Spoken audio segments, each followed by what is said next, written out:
YTV Indoor League Programme 4, production number 8953, Part 1, Take 1.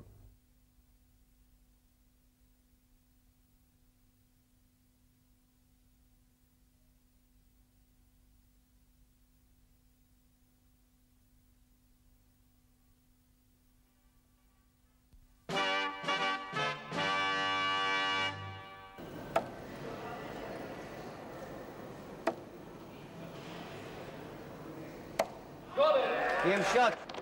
Ooh, yes.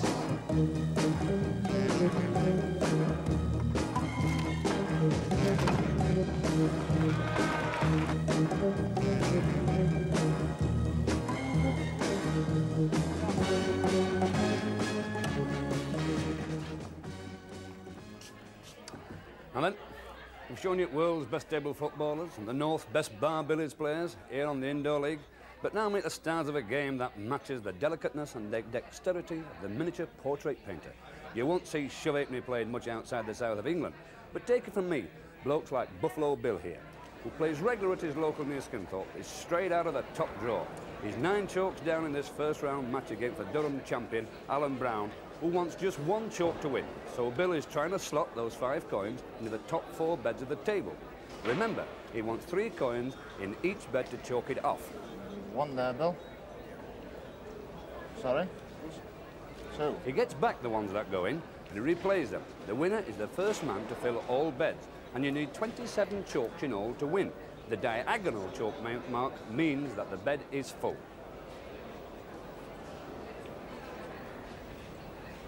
Commentator Neil Clementson takes it up as Brown of Durham moves in for the kill, wanting only 1 at the top to win. His bay, the third one from the top, is filled with 3 chalks. No. And now that Alan going for 1 in the top that bed. looks as though that may be Buffalo Bill's swan song.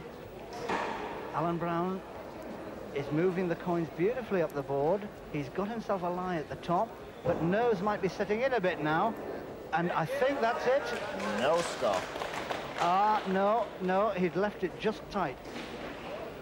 It's a very, very difficult job, and the pressure must be beginning to tell on Alan Brown now as Buffalo Bill is gradually pegging back his lead. He's got 3 in the top, 3 plus 2, 2, 5, 7 to get. 7 plays 1, but he's One got there, Bill. another one there. So he's down just 6 to get, but his board is not a very tidy one. He's got, he's just missed that again. No. But surely Alan Brown one can't in the miss top bed. this time again. He's married with 1 little girl, and that, I think, is it. That's it. And there we are. Turn shot, Alan. At long last, he did it, but a well-deserved. Exit Buffalo Bill, first victim of the Durham Mafia. They've had a league up there since the 30s, and they're pretty fancy with that diagonal shooting. But now, darts, the news of the world star, John Walker of Hull, needing a big finish to beat Keith Naylor of Scunthorpe and go into our semi-final. 102 he wants, and Naylor wants 81. 102 going. That's 20. That's 82. 36 he scored. And 54. 54 scored. That leaves him, can't see on the board. 81 required, Naylor. 81 going. 81.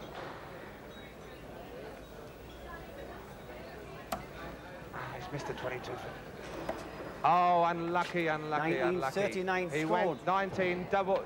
Walker he wanted the requires double. He wanted 48. the double 11 double top, but now it's Walker on 16, so he's the double. Oh, where's the double 8? Is it in the same bed? And it's there! Game shots. Oh, unbelievable. And the finishing power of John Walker really is too much to be believed. And here's another blonde bomber, Charlie Ellis of Bradford, in the deciding leg of his quarter-final against Les Mills of Hull. Dave Lanning is doing the talking. 20. Now, what happened to the last one? The last one he went downstairs and I think he missed, and that is letting Mills back in with a chance to get on terms. 20, 40, bang, 60. 60. There we go. Now Mills is settling. Ellis, a little bit erratic suddenly. Maybe it's the nerves, maybe it's the big one, maybe this is what's getting under his skin. 20, 40. 60. 60. And now the tension is beginning to 2-3-3 build up. Mills. 5 for Mills. Don't know what that one looked like. 2 ones. 27. 27, it was 2 ones. Well, the scores are jumping and bobbing about, and the balance of power seems to be spraying about from one to the other. 21, not happy, not happy, not happy, Mr. 40. Ellis. 40 scored, they're not happy with that one at all. Now Mills. West 206. That looks like a 1 as well. That looks like it's outside. 61. 61, I was wrong. Sorry, Mr. Mills. Looked Ellis requires 162. outside, 162 going for Ellis. Freddie Truman having a quick suss in there, having a quick look, watching the experts. 20, 40, 60, and just under the 60. wire. Just under the wire. Now Mills on 145. 145 20 scored, 40 scored, 60 scored. 60 scores. Now then, the man with the dynamic finish is going to win this one, because it's all now, there's nothing in it. Excuse me. Just one good shot could do it. 102. 112 going. 102 going. Ah, he's outside and he's angry. 40. 40. 40 scored. Now Mills. Mills on 85. That looks like a 1. He doesn't like it. Downstairs for 18. He's downstairs. 35. 35 scored. That leaves Ellis bullseye. requires Bullseye for 62. Mills, and 62 for this man here, Charles Ellis. He wants another one of those. Now, double 16. This will be a terrific shot if he gets it. Oh, there it is! Game shot. There it is! Well, that really was what I was saying. The man with the finish wins at darts, and there is the man with the finish, Charles Ellis. So look out for the sparks flying when Walker and Ellis, both dead-shot finishers, meet in our semi-final. But now let's stick with Chevy, right until the 150 quid prize money is dished out. We join the first semi-final between Barry Stones of Durham and Gordon Metcalf of Doncaster. Stones shooting, Neil Clemenson doing the chatting. Think in there, though the shadow can be a bit misleading, and this is why the umpire stands at the side, the referee stands at the side looking across the board. Now that's in a very, very nice position now. He's got an extra coin in there, a very, very good free shot, and that might just be the most important shot in the game. Unfortunately, with putting that coin in, he's filled his third top bay and has left that bay 4 down from the top with still none in. Now, as you may have heard earlier, One more. if he gets a coin in that third top bay, and Gordon Metcalf hasn't got any in that bay up to now, he has to give one away. One chalk mark goes over to the right-hand side of the board.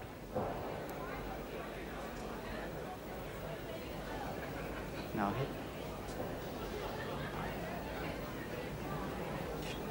there's only one there again for Gordon, and he's got a risk now of knocking coins over that last line at the top of the board, and once a coin, once one of these 1-inch discs has passed that, Barry going now. the coin is no longer in play, and so the person loses, has to play then only with 4 coins, which makes the game, of course, so much more difficult.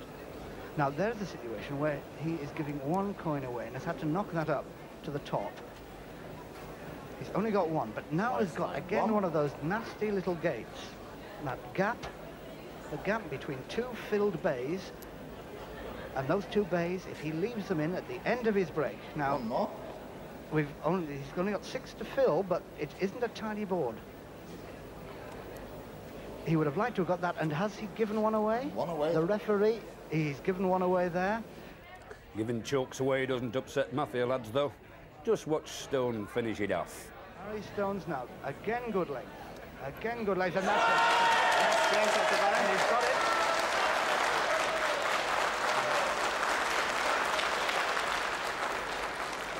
Great win there for the Durham lad. And he was feeling champion when I spoke to him after the semi-final. Well, you never know, you know, I mean, Chevy is just one of those things. If the coins are dropping for you, that's it, you know. How do you think you're going to go in the final? Well, I think I have a good chance anyway. Well, who's he going to meet in the final? Will his pal Alan Brown from Durham do it, or will the Yorkshire champ Alan Thornton from Huddersfield Way clobber the Durham Mafia? We scoured 5 counties in the north to find these lads, the cream of the nation's halfpenny pushers. And take it from me, Thornton, who you're going to see now, is a cracker, although he's looking a bit sick at the moment against bearded Alan Brown, who's filled all the bottom bays. Thornton coming to the board now. He's the champ at his local at Lepton, near Huddersfield. Has just missed that. But Alan Brown, who has been playing for 12 years now, with only 2 required in that second top bay. Now, Alan Thornton, the Yorkshire champion, has really got his work cut out now. He's got still no chalk marks in the top 2 bays, and I'm afraid is finding the pressure just a bit too much. Even the coins that he's got in there, if you look at his board, you'll see that he's still got unfilled bays right down at the bottom of the board. This is a rather untidy board, and you find that people waste coins trying to fill these in. Alan Brown, the Durham player, in contrast, has maintained a very steady progress, very steady indeed going up the board, and can concentrate just gently by moving coins further up the board. 1 score. Now, we're still on Alan Thornton. Knocks off that chalk in the bay, but still, as you see, has 2 still required in the first bay. So this means that now he has 6 to get in the top and 2 in the bottom. 8 left, now 7. So it's 7 chalks to still required. 20 chalks already in, 7 to get, and the break ends. Good fight back there by Thornton. But before we take a break, just watch how deadly this Durham lad is where it counts, on the last chalk. Games may well have been finished by now. Alan Brown here, that's it, and he's got it. And James got Alan Brown.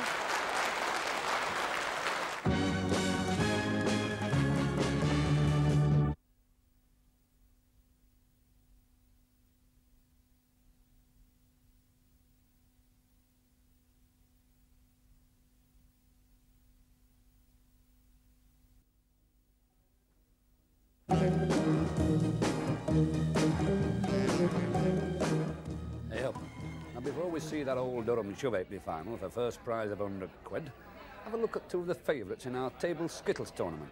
They're cousins from Darton, a little village near Barnsley, and they really are artists. The idea is to swing the ball and knock down as many skittles as you can. There's 9 on the board, so theoretically Dennis Jones here could drop them in 1, but usually you see 4 or 5 go over.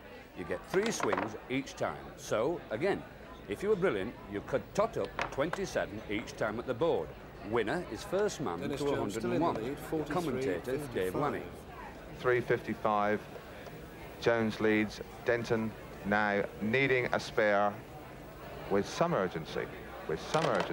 And he still can't find that fronter correctly, because that time he got the middle 3, which leaves him the nastiest 6 on the board. And he damn nearly got them too. Unlucky. A very, very well-measured cross shot. And again, we now have Denton not finding his first throw very well, but getting out of trouble. But that's not good enough, because his cousin Dennis Jones is leading and is not easing up. He's not making mistakes.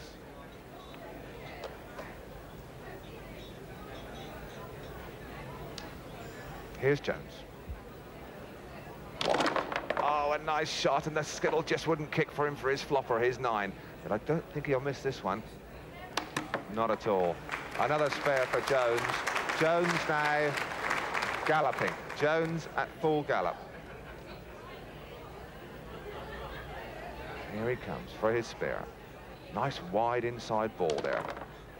Just a little bit too heavy-handed. Another 4, making 13.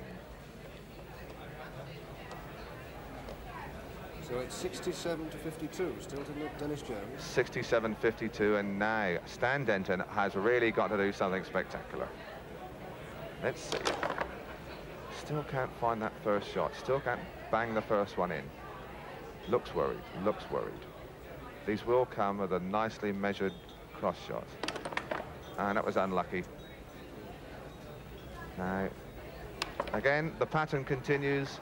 Denton getting out of bother, but not catching his cousin. playing some very clever second and third shots, but it's the first one that's letting him down, and that's where this man, Jones, seems to be scoring, because Jones is banging these first ones in, and that makes life a lot easier for a table skittle player. Here he goes now. You see what I mean? Case in point. It's a lot easier with one left up than with 5 or 6. Bang, there it goes. Another spare for Jones, who looks well set unless he plays ducks and drakes getting out. Now then, let's see this first shot again. A very, very wide inside shot on the fronter. He's done it again on another 7, and this is good stuff. Well, them's the experts. We'll see the end of that semi-final and the finals of the Bar Skittles next week. But now to the final of what's probably the oldest pub game in England. I hear Henry VIII used to knock the old shove halfpennies about a bit when he went bashing misses. Well, I don't know how Barry Stones or Alan Brown of Durham treat their mistresses, but they certainly can nudge a crafty halfpenny. We pick up our shove halfpenny final with Brown leading by 16 chokes to 8. Remember, you need 27 chokes to win. That's 3 in each bet. You get back the coins that go in, and you replay them. Neil Clemenson is doing the talking as Stones is in play. Is Barry Stones trying to come back there now? But as he doesn't use that right-hand spinning shot from the right-hand side of the bay there, is rather limited in the type of shots he can adopt. He's playing there straight up, but finds that shot a bit awkward. I think he plays on a board which is rather faster than this. Boards themselves vary in speed and grain. If the board is cut on a cross grain, it tends to be less smooth. But you can see there that the grain is very straight on the board, running up and down. And there we are, Barry Stones keeping on there, taking his lie again, but has, in fact, still got himself a rather difficult situation, because he's not filling his bays the way his Durham playing colleague Alan Brown is. Now, that's very nice length. He's really getting into a groove now, thinking about his game, just dropping it up, tickling the coins in very, very nicely there for a beautiful shot, and he'll get another one further up. Now, all he has to do now, oh, there's 3, beautiful shot. Now, he's got a shot there on the left-hand side coin, and he'll probably try and hit that, yes, on the 3 o'clock on the coin, but a bit too hard that. But now he's got a lie to take, misses it, and ends his break. Oh, no, he just flicked that in. A bit of a lucky shot there. Not really quite intentional, that. But they all count, and he's still got this other lie, but, well, he's not going to take it. And that really was quite a shot, because the coin on the left-hand side there, if he'd played straight up behind it, would have given him an almost certain bay. But this game of Newmarket, where you get your coins back, that are adjudged in by the referee at the end of each 5 coins, is one that the Durham players don't play normally in their league, and they may be perhaps just a little bit aware, or not aware, of the intricacies of the development of this particular game. You're playing not just for 5 coins, you're playing to get coins back, to leave lies at the end of your first 5 coins, so that you can keep moving the coins gently up the board, as Barry Stones is being successful in doing at the moment. Now, he needs very badly here a good run. He's tidied his board up now and has got a very nice one there, the second from the right, and now has got the game is getting really very, very, very close indeed. And that's another good coin in there. So there is only those 2 top bays to fill for Barry Stones. That's 6 chalks, so 9 in all. 9 in all on the left-hand side of the board. Only 8 now. The referee's looking tightly. 7 now. 7 for Barry Stones. Now, on the other side of the board, there are 3 at the top, 3, 5, 6, 8. So it's 7 plays 8, and at the moment, Barry Stones is still in there, and I think has just missed, and a bad miss, because that top bay would have been a very vital coin to have got. So up comes Alan Brown, has made himself 2 lovely lies, takes 1, misses the other, but has got a chance there of getting that first coin back. Takes it back, and now, desperately, he wants to make something here and has. Just butting in to remind you that this match is for the big money. 100 quid to the winner, 50 for second. So we're in a situation. He needs 5, just 5 coins, and he's got 1 to go, and a possible lie at the top. But just it's spun round. If he'd hit it at 6 o'clock, it was round about past. So that coin went over the top and was judged tight by the referee. 7. So it's 7 plays 5. A very tight game. Battle of the Durham City Giants. Now this needs a split shot, a hard shot up the middle to try, but he's not going to try it. He's got already 1 coin in. And how's he going to do it? He has tried it, but not hard enough, and I think doesn't give that coin away. It's in a position to give a coin away, so he must knock this out this time. Has done. And has he scored it, or has it just gone tight? No, it's just gone tight, so it's back to Alan Brown, who I think now must be favourite. It's a very nice length. Beautiful. Beautiful. Hitting the coin very nicely. Beautiful again. Beautiful again. He's got that nearest coin in. He'll get that coin back. And are those in the second top? Are they in? Yes, indeed. He's got 3 there. Vital shots. That one went over the top line. Now this is what he needs. He's still got 2 coins to go. Now, a touch at 3 o'clock. This is for £100. This shot. Oh, and he's just missed it and gone over the top. £50 on that shot. If he'd just hit that at 3 o'clock at the right length, he would have had a chance there to be the winner by 7 coins, 7 chalk marks. So Barry Stones really must pull something out the bag now. He's playing very nicely. He's got the length of the board. These Durham lads have adapted very, very quickly and very well to this board. He's got 1 there, and he's got coins. More importantly now, he's got coins in a position that he can get more. And he's done it, but he's just missed it, and the break's over. So here we are for the championship shot. £100 a stake. Beautiful shot. Now at 3 o'clock again.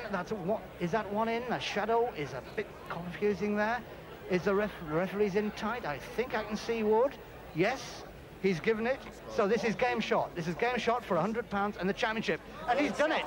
He's done it. A beautiful shot. A beautiful finish. Alan Brown's 30-year-old Hare and Hounds, Durham City, wins the Shove Halfpenny Championship. Well, you've done it. How do you feel, Alan? Great. I thought you played well. You set off quite quickly. Yeah. It's, playing against Barry. I've never played Barry before. It's the first time I've played him. And it's a good game. Sorry, that's Barry. He came back very well because he was 7 behind at one time. Was he? I wasn't counting. Who counts? Who counts? He'll be count down to 100 quid on the bus back to Durham. They'll be flowing up there now, I'll bet. Champs of 5 counties at Shove Halfpenny. Now, we've shown you a bit of nifty Skittles playing this time, but it's note to what you'll see next week, because Skittles players come in all ages and all have individual styles. Jim Porter of Doncaster is 75 and learnt to play in the trenches during the First World War, whereas a young whippersnapper called Philip Senior is 21, hardly out of his nappies, but cool as a cucumber. And we've got 2 cousins from Barnsley way in the final rounds. Stan Denton, the reigning Yorkshire champ, he's a lightning finisher, and Dennis Jones, who owns a fish shop. He crouches like this to bowl him over.